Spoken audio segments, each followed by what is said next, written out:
Agribusiness Connect on its third year. 3 years na po tayo. Nag-start po siya as Grand Meet and Greet. And today, nag-decide kami na ang i-discuss natin is yung A to Z ng farming. Meaning, hindi natatapos lang sa production or farming o pagtatanim. But kailangan kompletuhin yung buong cycle.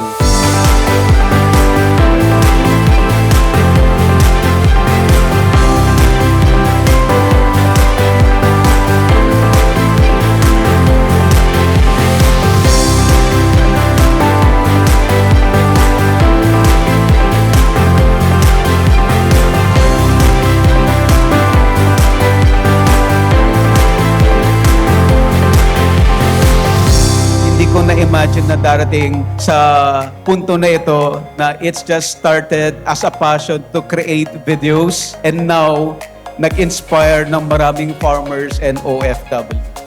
So, enjoy the day and hope everyone will learn something valuable today. Thank you so much.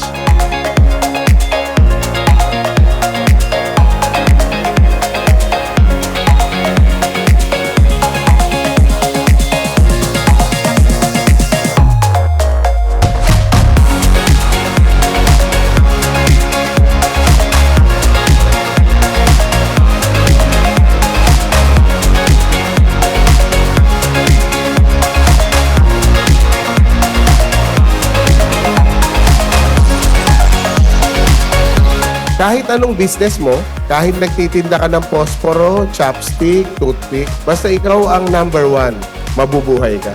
Pagka umunlad ka na, darating ang panahon, huwag mong kalimutan maging simple. Yung sipag ko rito at talento, kung gagawin ko to sa Pilipinas, mas igit pa. Kaya nag-decide ako, umuwi. Pag-uwi ko, totoo, nalungkot yung parents ko. Anong gagawin mo rito? Sabi ko, magpa-farming. Binigay ko yung best at nag-focus talaga ako upang makapag-produce ng masarap na kasaba. Talagang may reward yan. Hindi magmimintis yan. Ganun po, bigay po natin yung best.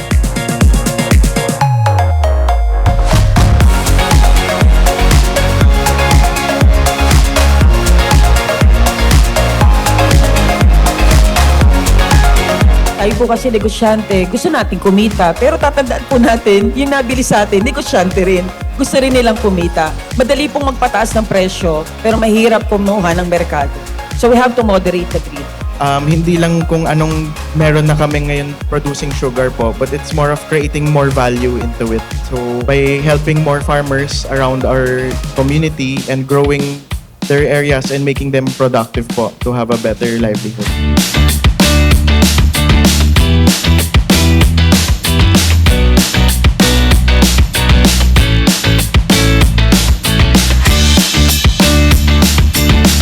Thank you very much for this opportunity.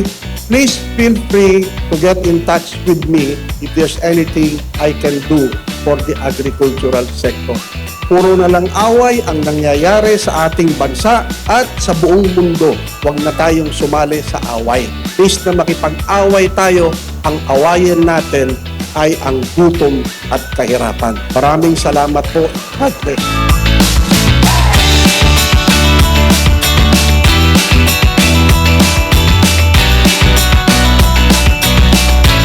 In the Philippines, compared to all other countries here in Southeast Asia, we have the highest price of food.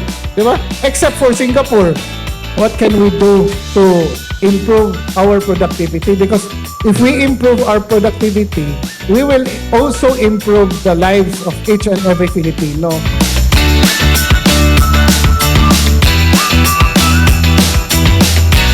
We process seaweed into seaweed powder called carrageenan. Eat more chicken joy, eat more ham and sausage. You'll be helping the Filipino seaweed farmers, especially in my area. I would like to thank God for using me as His instrument to inspire people like all of you.